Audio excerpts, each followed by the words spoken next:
ஆத்தணும் பாட்டணும். Current இல்லை. 5 மணிக்குள்ள நின்னா அதுக்கடுத்து அவன் சாப்பிட்றது அதுக்குள்ள சாப்பிட்டுட்டு தூங்கினேன். ஹாஸ்பிட்டலில் ஒன்றும் இல்லை. என்னத்தா இப்போ சொல்கிறேன் பாரு, என் தாத்தா 90 வயசுல அதனால இருந்தேன்.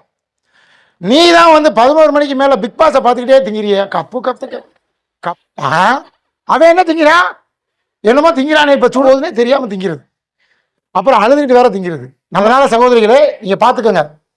நம்ம நல்லா இருக்கணும் அப்படின்னா 7 மணிக்கு மேலே வீட்டுக்கார வந்தால் சோறு போட மாட்டேன்னு சொல்லியிருக்கேன். கண்டிப்பான முறையிலையா நீங்கள் அப்படி பார்க்குறீங்க? 11 மணிக்கு மேலே வர்றாரா சாப்பிட்றதுக்கு? ஒன்று ரைட், அது பார்த்துக்கோங்க. நீங்கள் எல்லாமே நாக்கடிமைகளாக போயிட்டோம்.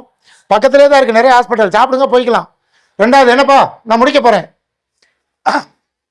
எவர் ஒருவர், இது ரொம்ப ரொம்ப முக்கியமானது விஷயம் தங்கைகளா, யார் ஒரு ஆள் தண்ணியை உட்காந்து குடிச்சிட்டாங்களோ, தண்ணியை உட்காந்து குடிச்சாங்களோ அவங்களுக்கு கிட்னி விதம் உட்காந்து குடிச்சா வராது. கீழே உட்காருங்க, எங்கே வேணாலும் உட்காந்துக்கங்க.